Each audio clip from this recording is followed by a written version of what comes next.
तो ये था मेरा रूम रुद्रप्रयाग में। यहाँ पे थोड़ा बहुत ऑलमोस्ट पहुँच ही गए हैं, 3 बजे तक पहुँच।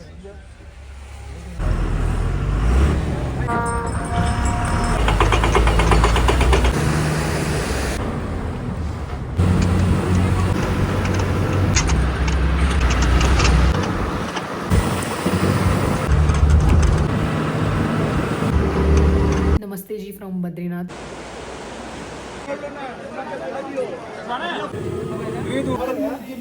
Hello, welcome and welcome back to the Char Dham यात्रा व्लॉग। वो अभी बज रहे हैं 4:40 और मैं रेडी हो गई हूँ। अभी मैं जाऊँगी बस स्टैंड और वहाँ से लूँगी बस डायरेक्ट बद्रीनाथ के लिए। तो मिलते हैं अब रास्ते में। मेरा रूम जिसके मैंने दिए थे 800 रुपये खाली 2-3 घंटे के लिए। I know waste of money था, पर क्या करूँ, लड़की हूँ, बाहर नहीं रह सकती, इसलिए ये रूम लिया था।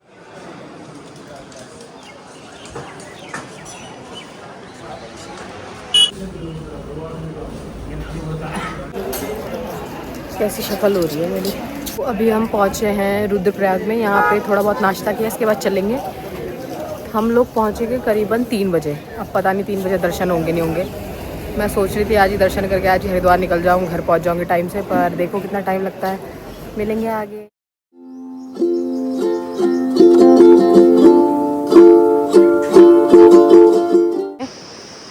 और यहाँ पे हमने स्टॉप लिया है और इसके बाद हम निकलेंगे सीधे बद्रीनाथ। ऑलमोस्ट पहुँच ही गए हैं, 3 बजे तक पहुँचेंगे वहाँ पे। यहाँ के पहाड़ों को देख के समझ ही गई थी मैं ये हेलंग है, क्योंकि मैं पहले भी आ चुकी हूँ यहाँ पे।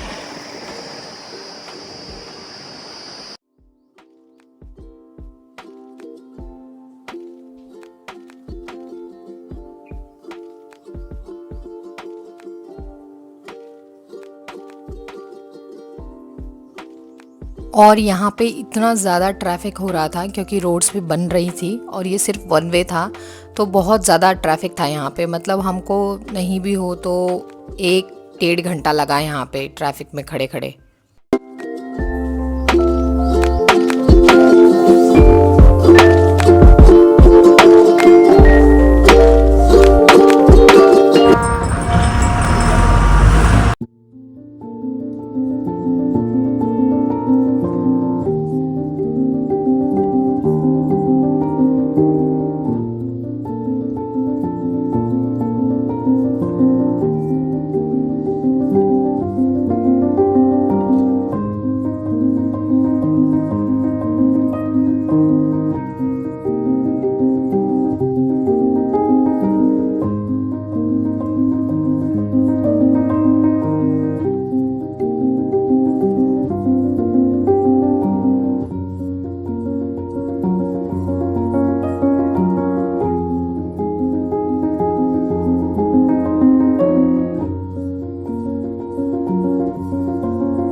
नमस्ते जी फ्रॉम बद्रीनाथ। तो मैं पहुंच गई हूँ बद्रीनाथ। अभी टाइम हो रहा है, टाइम कितना हो रहा है, 5 बजने में 10 मिनट है। 5 बजने में 10 मिनट है, ऑलमोस्ट 5 ही मान लो।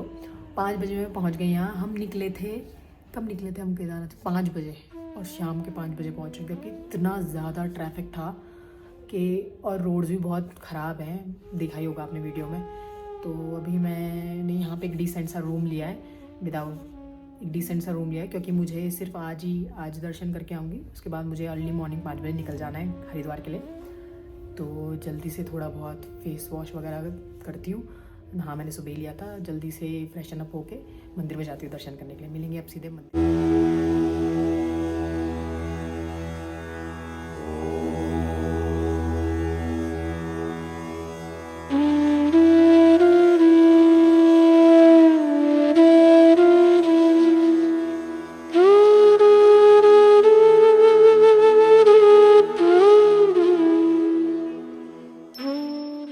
उत्तराखंड के चमोली डिस्ट्रिक्ट में बसा हुआ बद्रीनाथ धाम सिर्फ एक मंदिर नहीं बल्कि अनंत श्रद्धा का प्रतीक है। कहा जाता है कि यहीं नर और नारायण भगवान विष्णु के रूप तपस्या किया करते थे। तेज ठंड से बचने के लिए विष्णु जी ने बद्री के पेड़ों का वन बनाया और इसी से पड़ा नाम बद्री का आश्रम, जो आगे चलकर बद्रीनाथ बना। एक और कहानी कहती है कि जब महालक्ष्मी ने अपने पति को तपस्या में लीन देखा तो उन्होंने बद्री के वृक्ष का रूप लिया और उस वृक्ष की छाया बनकर उनकी रक्षा की। तब से ये धाम श्री विष्णु और लक्ष्मी दोनों का पवित्र स्थान माना जाता है।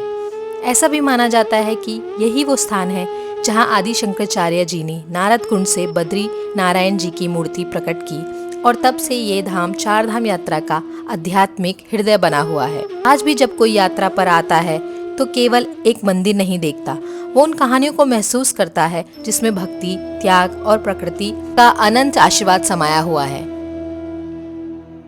यह है बद्रीनाथ, जहां पहाड़ पुरानी कहानियों और भगवान विष्णु का दिव्य आशीर्वाद मिलकर एक अलग ही शांति का एहसास दिलाते हैं। बद्रीनाथ के ऊपर एक चट्टान पर स्थित है चरण पादुका, जहां कहा जाता है कि भगवान विष्णु के चरणों के निशान पड़े थे। लोक कथा कहती है कि यही स्थल वो है जहां श्री कृष्ण ने पांडवों को दर्शन दिए।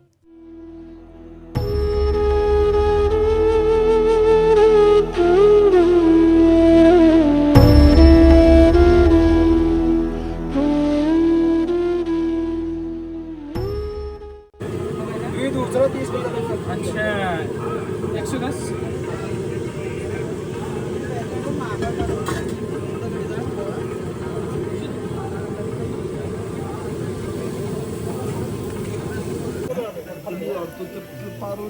हेलो नमस्ते फ्रॉम बद्रीनाथ। तो दर्शन तो बहुत ही अच्छे से हुए मेरे। भीड़ भी कम थी। भीड़ आई डोंट नो, पता नहीं क्यों कम थी। वैसे लास्ट टाइम पे कम ही रहती है भीड़, बट मुझे कोई बता रहा था कि यहाँ पे भीड़ काफ़ी है। बट जब मैं गई थी देखने के लिए तब नॉर्मल थी भीड़, मतलब इतनी ज़्यादा नहीं थी। अच्छे से दर्शन हुए। मतलब रहने के लिए चारों धामों में से, उत्तराखंड के चारों धामों में से अगर आपको सबसे अच्छी फैसिलिटीज़ मिलेगी वो मिलेगी फर्स्ट नंबर पे मुझे लगता है बद्रीनाथ में। दूसरे नंबर पे गंगोत्री में मिल जाएगी आपको अच्छी, जहाँ तक मुझे लगा। और यमुनोत्री में भी ठीक ठाक मिल जाती है, बट केदारनाथ में तो बहुत टफ है। केदारनाथ में मतलब अब तक जहाँ भी मैं गई हूँ सबसे ज़्यादा टफेस्ट मुझे यही लगता है कि दिक्कतें केदारनाथ में ही है, क्योंकि केदारनाथ बहुत ही वर्ल्ड फेमस है। हाइप भी बहुत है केदारनाथ की, तो इसलिए वहाँ पे ज़्यादा दिक्कतें मिलती है, मतलब रहने वहने की और बहुत सारी चीज़ें। तो यहाँ के दर्शन तो बहुत अच्छे हुए। तो इसी के साथ मेरी 4 धाम यात्रा पूरी होती है। वीडियो अच्छा लगा तो लाइक करना, शेयर करना अपने फ्रेंड्स लोगों के साथ या किसी के भी साथ जिनके साथ आप 4 धाम यात्रा करना चाहते हो। चैनल को सब्सक्राइब करना मत भूलना प्लीज़, क्योंकि आप लोग सब्सक्राइब करोगे तो मुझे मोटिवेशन मिलेगा, मैं और वीडियोज़ बनाऊँगी। Thank you so much for watching.